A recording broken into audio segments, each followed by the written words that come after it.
আল্লাহ কয় কলব দিলাম, সেই কলব দেওয়ার পরে তারা কোরআন বুঝলো না, সেই কলব দেওয়ার পরে আমি আল্লাহকে চিনলো না।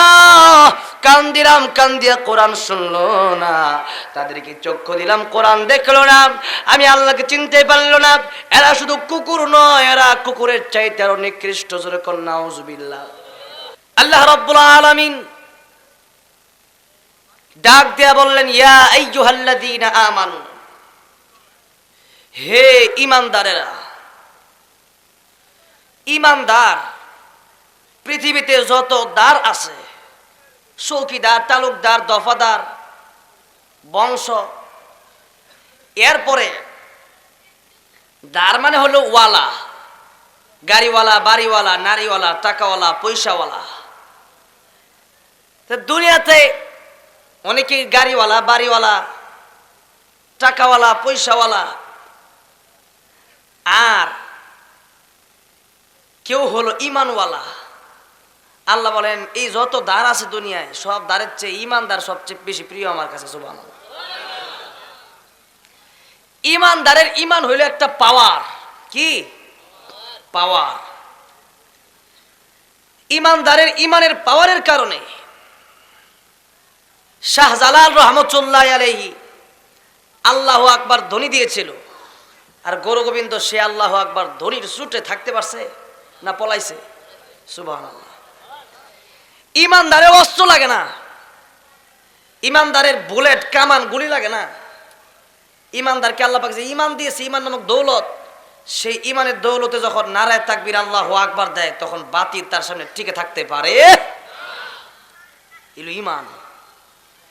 যার ঈমান আছে, নবী কয়, মান ক্বালা লা ইলাহা ইল্লাল্লাহ, যে ব্যক্তি ঈমান আনছে আল্লাহর উপরে, রাসূলের উপরে, ফেরেশতাদের উপরে, কোরআনের উপরে, আসমানি কিতাব সমূহের উপরে, পরকাল, জান্নাত, জাহান্নামের উপরে, আত-তাকদীরু বিখাইরিহি ওয়া শাররিহি মিনাল্লাহি তাআলা, ভালো মন্দ যা কিছু হয় কার পক্ষ থেকে হয়? আল্লাহর পক্ষ থেকে হয়। এরকম ঈমান এনে এরপরে যারা লা ইলাহা ইল্লাল্লাহ পড়ছে, দাখালাল জান্নাহ, এরা জান্নাতে যাবে। সুবহানাল্লাহ। জান্নাত একটা ঈমানদার পাবে। একটা ঈমানদারকে আল্লাহ পাক এই দুনিয়ার চাইতে 10 গুণ বড় একটা জান্নাত দিবে। সুবহানাল্লাহ। তাহলে ঈমানটার দাম কি কম না বেশি? পুরা দুনিয়া দিয়ে কি ঈমান কিনা যায়? যারা ঈমানদার এদেরকে যদি পুরা দুনিয়া দেওয়া হয়, ঈমান বিক্রি করবে না। কিন্তু আমাদের দেশে অনেকে চা খাওয়ার লাগে ঈমান বিক্রি করে দেয়। এই জন্যে বাবারা, ভাইয়েরা, ঈমান এত দামি সম্পদ। একটা মণিমুক্তা বা একটা পাথর আছে আপনার কাছে, যেই পাথরটা দিয়ে আপনি পুরা ময়মনসিংহটা কিনতে পারবেন। আপনি বলেন, সেই পাথরটা নিয়ে কি আপনি নিরাপদে ঘুমাইতে পারবেন? কেন ঘুমাইতে পারবেন না? চোর আছে সেই পাথর নেওয়ার জন্য, যে পুরা ময়মনসিংহ জেলাটা কিনা যাবে, ডাকাইত আছে। এরপরে আপনার স্ত্রীরও বিশ্বাস নাই, স্ত্রীও নিতে পারে কোন সময়, যে পুরা ময়মনসিংহ কিনলে কত জামাই পাওয়া যাবে। এরপরে আপনার বোন, আপনার ভাই, তারাও শত্রু হয়ে যেতে পারে এই পাথরটা নেওয়ার লাগে। যেরকম ঠিক না বেঠিক? তাহলে এই পাথরটা নিয়ে আপনি ঘুমাতে পারবেন না। কেন? দামি জিনিস। কি জিনিস? দামি জিনিস। বলেন, এই পাথরটা দিয়া শুধুমাত্র ময়মনসিংহ জেলা কিনা যাবে, পুরা বাংলাদেশ না। তাই যদি এটা নেওয়ার জন্য চোর থাকে, ডাকাত থাকে, যে ঈমান দিয়া দুনিয়ার চাইতে 10 গুণ বড় জান্নাত আপনি নেবেন, সেই ঈমান কেড়ে নেওয়ার জন্য কি চোর ডাকাত নাই? কাদিয়ানি আছে না নাই? নাস্তিকরা, হিন্দু, ইহুদি, খ্রিস্টানেরা চক্রান্ত করতেছে। আমরা রক্ত দিব, জীবন দিব, ঈমান আমরা দিব না। এই জন্য ঈমান হারা হওয়া যাবে না। ঈমানকে শক্ত করে ধরে রাখতে হবে। আল্লাহ সেই ঈমানদারকে ডাক দেখে ঈমানদার। ঈমানদারের একটা অর্থই হইল ঈমানদার যারা, এরা জান্নাতি। কোন সুবহানাল্লাহ। ঈমানদার মানে জান্নাতি। তো এখন আল্লাহ পাক ডাক দেখো, হে জান্নাতীরা, তোমরা আল্লাহকে ভয় করো। কাকে? তো ঈমানদার তো জান্নাতি। এরপরে আল্লাহ রাব্বুল আলামিন আল্লাহকে ভয় করার জন্য কেন বললেন? দুনিয়াতে মানুষ 4 প্রকার। যেরকম কয় প্রকার? একটা হলো ডাইরেক্ট কাফের। একটা কি? ডাইরেক্ট কাফের। ডাইরেক্ট কাফেরদের ভিতরে মুনাফিক অন্তর্ভুক্ত, ইহুদি, খ্রিস্টান সবাই অন্তর্ভুক্ত আছে। মুনাফিক হওয়ার জন্য যদিও ভিন্ন শর্ত আছে।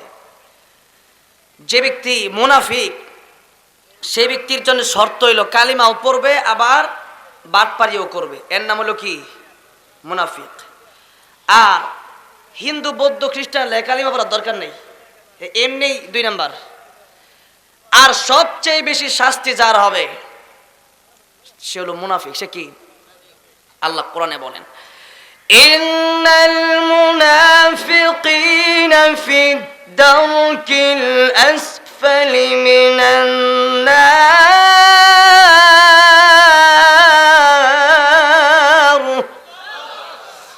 মুনাফিক যারা, এরা জাহান্নামের একবার তলদেশে থাকবে। কাফের যে চাইতো, মানে যারা হিন্দু খ্রিস্টান বৌদ্ধ এদের চাইতো নিকৃষ্ট হলো মুনাফিক। মানে নাম দিয়েছে মুসলমান, কাজে মুসলমানিত্ব নাই, কাজে ইহুদি খ্রিস্টানদের সাথে সহযোগিতা করে এমন নেতা, এমন লোক বাংলাদেশে আছে না নাই? মুনাফিক। ওয়ালাং তাজিদ লাহুম নাসীরা, আল্লাহ বলেন কোন সাহায্যকারী তারা পাবে। এজন্য আসুন, এই মুনাফিক হিন্দু বৌদ্ধ খ্রিস্টান সব হলো এক জাতি, তারা সব হলো কাফের। কাফেরকে আল্লাহ রাব্বুল আমিন ডাইরেক্ট জাহান্নামে দিবে। এর জন্য কোনো জান্নাত নাই, এর জন্য আল্লাহ রাব্বুল আমিন ডাইরেক্ট জাহান্নাম রেখে দিয়েছেন। যারা কুফরি করে, যারা শিরিক করে, এই 2টা কাজ যারা করে, কয়টা বললাম? 1 নম্বর কুফরি, ঈমান যারা আনলো না। 2 নম্বরে যারা আল্লাহ রাব্বুল আমিনের সাথে কাউকে শরীক করে, মাজারে গিয়ে সিজদা করে, পীরের পায়ে গিয়ে সিজদা করে, আল্লাহর সাথে আরেকজন আল্লাহ বানায়, এদের জন্য কোনো জান্নাত নাই। আল্লাহ বলেন আমি আল্লাহ রাব্বুল আমিন ছাড়া আর তো কোনো ইলাহ নাই। ইল্লাল্লাযীনা তাদউনা মিন দুনিল্লাহ লা ইয়াখলুকু যুবাবান ওয়ালাউ ইজতামাউ লাহু ওয়া ইয়াসলুবহুমুয যুবাবু শাইআন লা ইয়াস্তানকিযুহু মিন ضعف الطالب والمطلوب।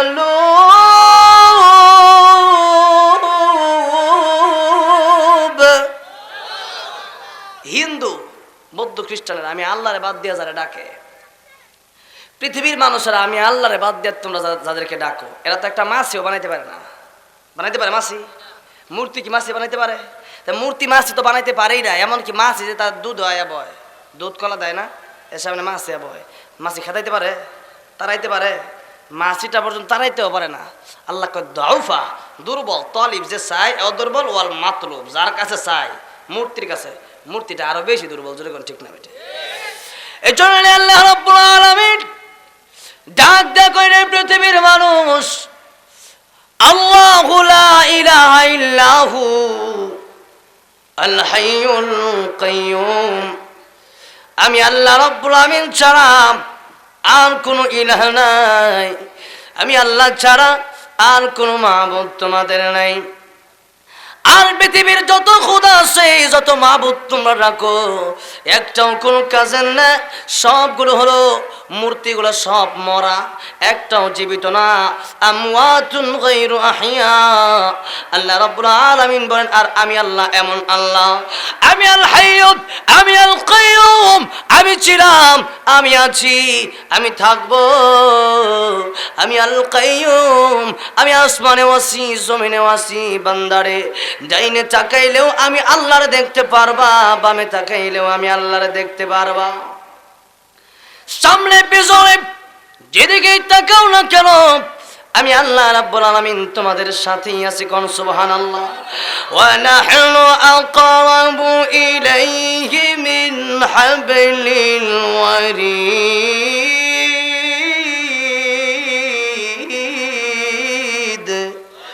আল্লাহ কয় আমি তোমাদের এত কাছে, তোমাদের গাড়ের রগ যত কাছে চাইতে বেশি কাছে আমি আল্লাহ। বান্দারে 24টা ঘন্টার ভিতরে একটা সেকেন্ড আমি আল্লাহ ঘুমাই না। মুসা কালিমুল্লাহ আল্লাহর সাথে কথা বলতো। আল্লাহকে কয়, আল্লাহ তুমি ঘুমাও না কেন? আল্লাহ কয়, মুসা রে কাছের গ্লাসটা নিয়ে তুমি দাঁড়ায় থাকো। মুসা কালিমুল্লাহ কাছের গ্লাস নিয়ে দাঁড়ায় থাকলে ঘুম দেওয়ার মালিককে। সবার কি ঘুম ধরে নাকি? একজন ট্যাবলেট খাওয়ার পরেও ঘুম ধরে না। আল্লাহ কয়, ঘুম মুসারে ধর। ঘুম মুসারে ধরলে মুসা আলাইহিস সালাম ঘুমায় পড়লে অমনি গ্লাসটা ভেঙে যায়। আল্লাহ ডাক দিয়ে কয়, রে মুসা, রে আমার পয়গম্বর, তুমি যদি একটা গ্লাস নিয়ে দাঁড়ায় রইলা, ঘুমের কারণে গ্লাসটা ভেঙে গেল, আর আমি আল্লাহ রাব্বুল আমিন তামাম পৃথিবী পরিচালনা করি। আসমান আমি আল্লাহ বানাইলাম, জমিন আমি আল্লাহ বানাইলাম, তামাম পৃথিবীর মাখলুক আমি আল্লাহ বানাইলাম। আমি আল্লাহ যদি ঘুমাই পৃথিবীও ধ্বংস হয়ে যাবে, ঠিক না বেটি? আমার বান্দারা বিপদে পড়ে যাবে, বিপদে পড়ে সাহায্যের জন্য হাত বাড়ায় দিলে, আরে বান্দার বন্ধু তো স্বার্থপর হয়, আর আমি আল্লাহর বন্ধু, আমি আল্লাহ কিন্তু কোনোদিন স্বার্থপর না। আল্লাহ কি কোনোদিন স্বার্থপর নাকি? আল্লাহ কয়, ইন্নামা ওয়ালিয়ুকুমুল্লাহু ওয়া রাসূলুহু ওয়াল্লাযীনা আমানু الذين يقيمون الصلاة ويؤتون الزكاة وهم راكعون।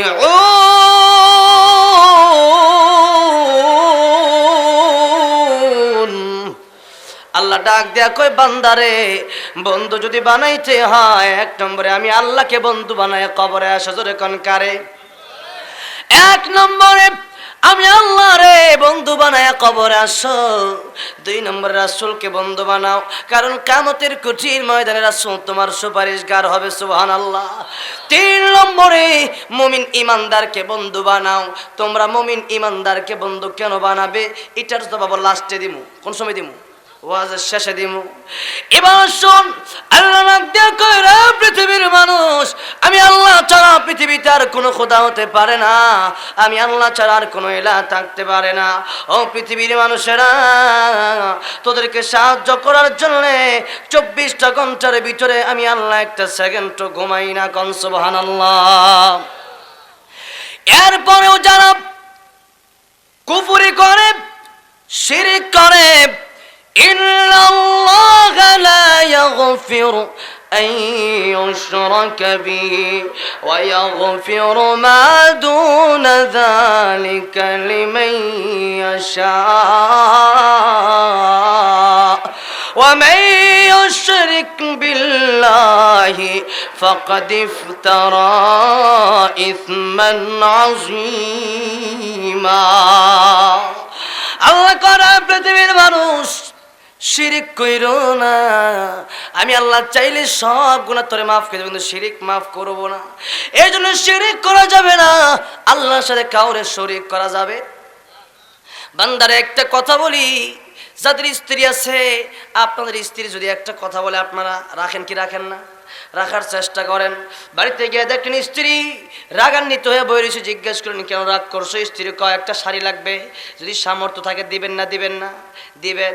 হঠাৎ করে যদি আপনার স্ত্রী রাগ করে আর যদি এই কথা বলে যে আমি অমুক পাড়ার একটা ছেলের সাথে আমি চলবো, ময়মনসিংহ বাইপাস একটা ছেলের সাথে আমার খুব ভালো প্রেম, সেই ছেলের সাথে আমার খুব মহব্বত, আজকের রাতটা আমি তার সাথে কাটাতে চাই, কেউ কি রাজি হবে নাকি? জোরে বলেন, কেউ কি রাজি হবে নাকি? একটা স্বামী চায় না তার স্ত্রী অন্য কারোর সাথে চলুক, স্বামী তার স্ত্রীও চায় না স্বামীটা পরকিয়া করুক।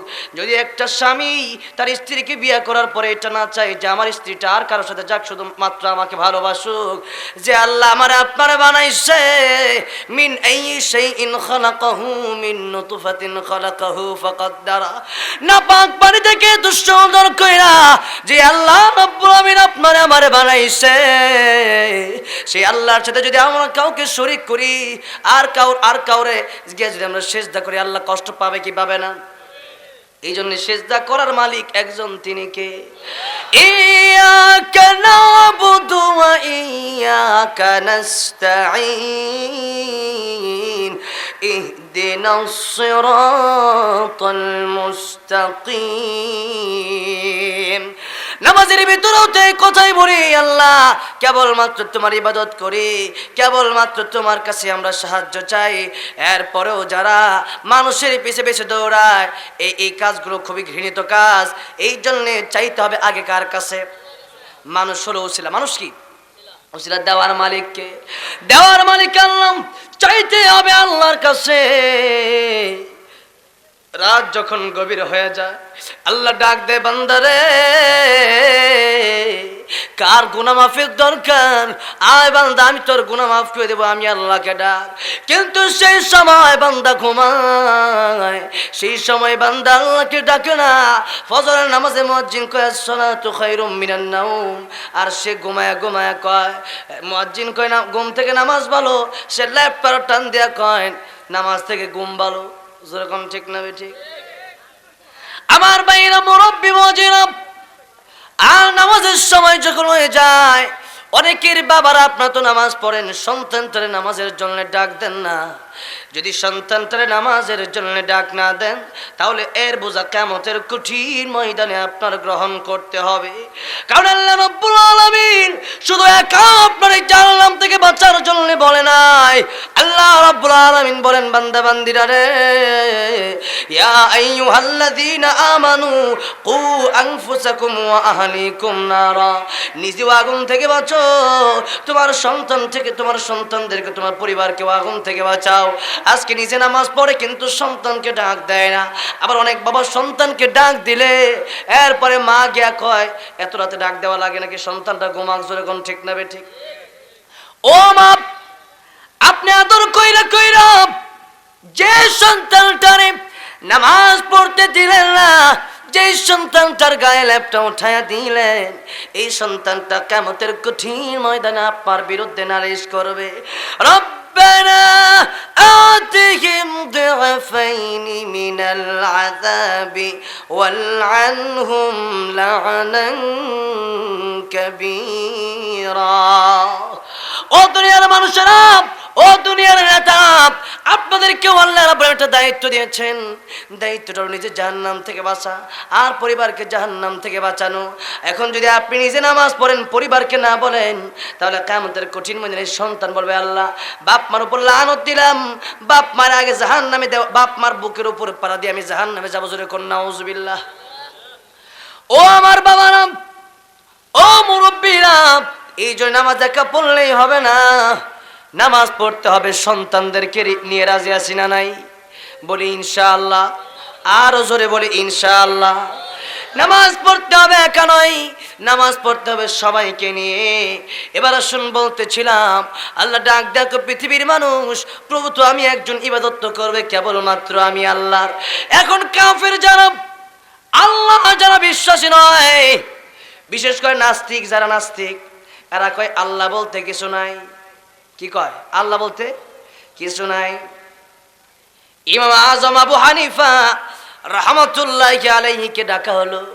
উমাইয়া মাহদি, খলিফা উমাইয়া মাহদির আমলে দাজলা নদীর এক প্রান্তে ইমাম আজম আবু হানিফার বাড়ি, আরেক প্রান্তে হলো বাদশার বাড়ি।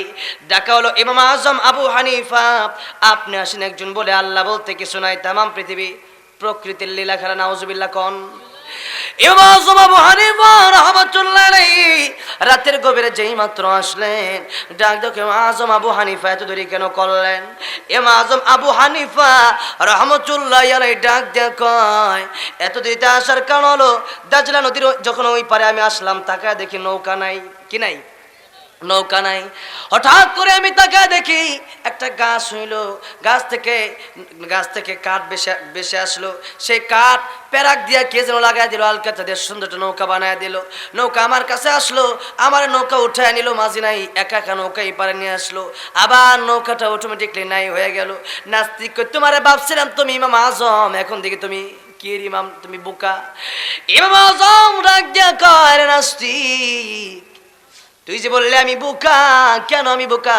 কই তুমি ইমাম আজম একটা নৌকা কি এমনি হয়ে যায় নাকি, যে গাছ কি 2 মিনিট একটা গাছ হয় নাকি, আর একটা নৌকা কি অটোমেটিকলি পানি থেকে হয় নাকি? এটা আমি বিশ্বাস করি না।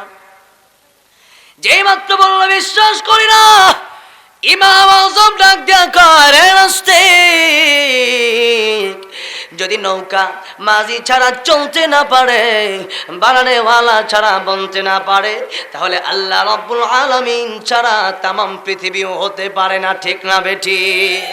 নারে তাকবীর, নারে তাকবীর। আল কোরআনের আলো, কোরআন সুন্নাহ যেখানে, নারে তাকবীর। তাহলে বলেন তো, তামাম পৃথিবীর স্রষ্টা একজন আছে না নাই? জোরে আওয়াজ দিয়ে বলেন তিনি কে? আরো মায়া লাগায় বলেন কে? আরো মহব্বতে আওয়াজ দিয়ে বলেন তিনি কে? তিনি আমার আল্লাহ। সে আল্লাহ রাব্বুল আমিন নাপাক পানি থেকে আমাদেরকে বানাইছেন, তামাম পৃথিবী আমাদের জন্য আল্লাহ বানাইলেন। এখন কাফেররা যখন বিশ্বাস করে না, এখন যেই কাফেররা বিশ্বাস করে না, আল্লাহ ডাক দেখো রে কাফেরেরা, আল্লাহ দুনিয়ার প্রত্যেকটা মানুষ যখন জন্ম নেয় তার জন্য একটা করে জান্নাত বানাইছে, সুবহানাল্লাহ কোন। কিন্তু যেই মাত্র আল্লাহর সাথে নাফরমানি করে, ইন্নাল ইনসানা লাকাফুর, আল্লাহ কয় মানুষ বড় অকৃতজ্ঞ। যেই মানুষকে আমি আল্লাহ দিলাম, কুকুরকে একটা হাড্ডি দিলে সারাদিন কুকুর মানুষের পিছে পিছে ঘুরে, জোরে কোন ঠিক না বেঠে? কিন্তু মানুষ লাহুম কুলুবুল লা ইয়াফকাহুনা বিহা ওয়া লাহুম আ'য়ুনুল লা ইউবসিরুনা বিহা ওয়া লাহুম আযানুল লা ইয়াসমাউনা বিহা উলাইকা কাল আনআমি বাল হুম আদাল উলাইকা হুমুল গাফিলুন।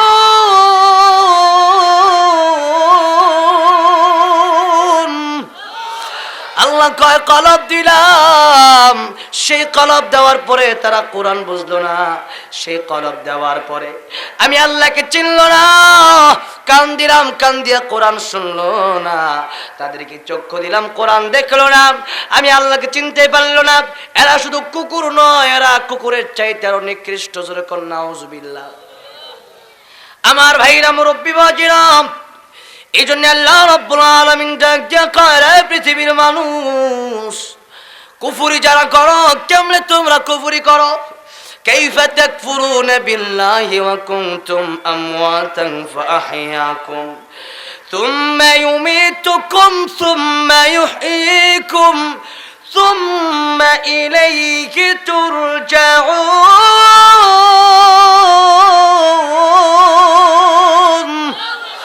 আল্লাহ করে পৃথিবীর মানুষ কেমনে, কাইফা মানে কেমনে, কিভাবে এই কাজগুলা তোমরা করো?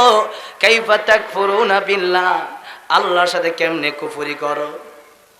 অথচ আল্লাহ রাব্বুল আলামিন কুনতুম আমওয়াতা, তোমরা ছিলে মৃত, ফাআহইয়াকুম, তোমাদেরকে আল্লাহ জীবন দান করলেন।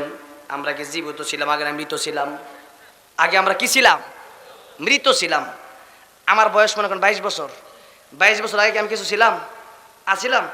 আল্লাহ কোরআনে কয়, হাল আতা আলাল ইনসানি হিনুম মিনাদ দাহর লাম ইয়াকুন শাইআন মাযকুরা। আল্লাহ কয়, মানুষ একটা সময় তোমরা বর্ণনা করার মতো কিছুই ছিলে না। বানাইছে কে? আল্লাহ বানাইছে। আল্লাহ ডাক দেন করে, কাফেররা, কেমনে আমি আল্লাহর সাথে তোমরা কুফরি করো? যেহেতু কাফের আল্লাহকে মানলো না, আল্লাহ কই তোর জন্য কোনো জান্নাত। এই জন্য কাফের যারা, আল্লাহ রাব্বুল আলামিন ডাক দেয়া কয়, সে কাফেরের জন্য কোনো জান্নাত নাই। সে কাফের মরতে দেরি হবে, জাহান্নামে যাইতে দেরি হবে। এই জন্য কাফের, যারা কাফের, নাস্তিক, বেঈমান, মুরতাদ, এদের জন্য কোনো জান্নাত নাই। শুধুমাত্র তাদের জন্য জান্নাত আছে। আমি যে আয়াত তেলাওয়াত করলাম, আল্লাহ কইয়া আইয়ুহাল্লাযীনা আমানু, তোমাদের জন্য জান্নাত আছে। হে ঈমানদারেরা, ইত্তাকুল্লাহ, তোমরা আল্লাহকে ভয় করো। জোরে কোন, কাকে ভয় করতে হবে? আল্লাহকে ভয় করতে হবে। এবার আসুন আল্লাহ রাব্বুল আলামিন ঈমানদারকে কেন বললেন ভয় করার জন্য? এর কারণ হলো সব ঈমানদার কি এক সমান নাকি? জোরে কোন এক সমান নাকি কিছু ঈমানদারের ভিতরে ভেজাল আছে? ঈমানদারদের ভিতরে ভেজালও আছে, আবার খাঁটি ঈমানদারও আছে। আয়াতের ব্যাখ্যায় মুফাসসিরিন কেরামগণ উল্লেখ করে, এক নম্বর হলো সেই ঈমানদার যে ঈমানদার গুনাহগার ঈমানদার। কোন ঈমানদার? গুনাহগার ঈমানদার। ঈমানদার আমরা কিন্তু গুনাহ করি কি করি না? গুনাহ করি। এখন শুধু বলবো আমাদের কথা, যারা এখানে বসে আছেন সবার কথা বলা হবে। নিজের জীবনে মিলাবেন আর চিন্তা করবেন আমি কোন পর্যায়ে বর্তমানে আছি, কোন ঈমানদারের তালিকায় আমি নিজে আছি। পারবেন না সেটা মিলাইতে পারবেন না? মিলাবেন। বসেন, কেউ উঠাউটির চেষ্টা করবেন না ইনশাল্লাহ। কারণ আমার আগে দেখছি হুজুর বলছে, কারণ উঠলে মানে ওই মনে সাথে নষ্ট হয়ে যায় ওয়াজ করার কথাটা, বুঝতে পারছেন? এই জন্য শেষ পর্যন্ত আমি তো বলছি যে 12টার পাঁচ পরে আমি ওয়াজ সহজে চালাইতে পছন্দ করি না, তো 12টা পর্যন্ত তো ইনশাল্লাহ বসতে রাজি আছেন না? ইনশাল্লাহ আল্লাহ কবুল করেন, আমিন। তাহলে কয়টা প্রকার বললাম? মানে এখন বলবো আমি মোট ঈমানদার কয় প্রকার? 3 প্রকার। 1 নম্বরে কোন ঈমানদার? বলেন গুনাহগার। কোন ঈমানদার? গুনাহ। 2 নম্বরে সেই ঈমানদার যে ঈমানদার হলো পরহেজগার। জোরে বলেন কি? এগুলো মনে রাখবেন। কি করবেন? মনে রাখবেন। এটা আপনি যে আমি ওয়াজ করলাম শুই না চলে গেলেন, বিষয়টা এমন না। এটা মনে রাখতে হবে আপনার। না আপনার জন্য আমি ওয়াজ করতেছি, সারাদিন মোতালা করে ওয়াজে বসছি, আপনারা মনে না রাখেন তাহলে কোনো লাভ হইল? এটা মনে রাখতে হবে। 1 নম্বরে কোন ঈমানদার? জোরে বলেন কি? 2 নম্বরে পরহেজগার। 3 নম্বরে ওলি ঈমানদার। কি ঈমানদার? ওলি ঈমানদার। তাহলে 3 জনের ভিতরে একটা পার্থক্য আছে না নাই? এই 3টা কমু, 3টা বুঝলেই ইনশাল্লাহ তাহলে আলোচনা সুন্দর করে বুঝতে পারবেন এবং বুঝতে পারবেন যে কোন ঈমানদার কি অবস্থায় আছেন। এক এক ঈমানদারের মৃত্যু হবে এক এক রকম, এক এক ঈমানদারের কবর হবে এক এক রকম, এক এক ঈমানদারের হাসর হবে এক এক রকম। যারা ওলি মুসলমান এদের মৃত্যু হবে খুব সহজেই, কোন সুবহানাল্লাহ। এবং তাদের জন্য একটা সুসংবাদ আছে, সুসংবাদ একটু পরে বলতেছি। 2 নম্বরে যারা পরহেজগার মুসলমান তাদের মৃত্যু সুন্দরভাবে হবে এবং তাদের জন্য আরেকটা সুসংবাদ আছে। কিন্তু ওলি ঈমানদার যে ওলি মুসলমান যে তার সমপর্যায়ে সে যেতে পারবে না। 3 নম্বর যে গুনাহগার ঈমানদার, তার মৃত্যুর সময় সুসংবাদ যেমন আছে দুঃসংবাদও আছে। এবং যে ব্যক্তি গুনাহগার ঈমানদার সে ব্যক্তির কবর অন্যরকম হবে, মৃত্যুর যন্ত্রণাও হবে এবং হাসরটাও তার জন্য অন্যরকম হবে, একরকম হবে না। 3 জনের জন্য 3 রকম হবে। যে ব্যক্তি ওলি মুসলমান সে ব্যক্তির জন্য কিয়ামতের ময়দানে বিনা হিসেবে জান্নাত। কোন সুবহানাল্লাহ। কাফেরের জন্য এরকম, কাফেরের জন্য কিন্তু হাসরের মাঠ কিন্তু কাফেরের জন্য না। হাসরের মাঠ কি কাফেরের জন্য? কাফেরের জন্য হাসরের মাঠ নাই। হাসরের মাঠে সে দাঁড়ায় থাকবে, এরপরে বিচার হবে। বিষয়টা এমন না, বিচার হবে আমাদের মতো লোকের। আর কাফেরকে বিনা হিসাবে জান্নাত, এদেরকে আবার আলাদা হিসাব নেওয়া হলে হাসর খাড়া রাখবো। বিষয়টা কিন্তু এমন না। আল্লাহ বলবেন ফেরেশতারা এরা আমি আল্লাহর চিনে নাই, আজকে এদের জন্য আলাদা হিসাব হিসাবে তো কোনো দরকার। এদের হিসাব কি হবে? কোনো হিসাব, হিসাবের খাতাই নেই তাদের, একবার জাহান্নামে দেয়। আর যারা ওলি মুসলমান আল্লাহ বলবেন তাদেরও কোনো হিসাব নাই, এরা আমার বন্ধু। সুবহানাল্লাহ। কোন এদেরকে ডাইরেক্ট জান্নাতে দাও। কোন সুবহানাল্লাহ। আমার ভাইরা মুরব্বি ও আজিরা, এই গেল কাফেরের বর্ণনা, ডাইরেক্ট জাহান্নামে যাবে। আর গেল ওলির বর্ণনা, বাকি রইল কয় শ্রেণী? 2 শ্রেণী। এর ভিতরে আরেকটা কাফেরটা একবারই শেষ। আরেকটা শ্রেণী যে ওলি মুসলমান, তাদের ব্যাপারেও কিছু কথা বলবো। এখন আমাদের সমাজে নিজের দিকে তাকায় দেখি আমরা কি পরহেজগার মুসলমান নাকি গুনাহগার মুসলমান? আমি বলতেছি 1 নম্বরে যে আল্লাহর ওলি মুসলমান হইতে হলে সেই ওলি মুসলমান তো অনেক দূরের কথা, যদি কোনো ঠিক না বেঠে, এটা তো আর সহজ ব্যাপার, অনেক কঠিন ব্যাপার। 2 নম্বরে পরহেজগার মুসলমান, যেই মুসলমান রমজান মাসে রোজা রাখছে, একজন আইসা কই বাইরে নেও ডালের বড়া খাও, কয় আমি খাবো না, কারণ আমি যদি খাই আমার আল্লাহ দেখবে। জোরে কোন কে দেখবে? বাস্তবে একটু আল্লাহ নবী বিশ্বনবী রাহমাতুল লিল আলামিন যেই মাত্র এই শিক্ষা দিলেন, রে সাহাবীরা মরুভূমিতে জিনা করতে পারো রে, জিনা করলে কেউ দেখবে না কিন্তু একজন দেখবে, তিনি কে?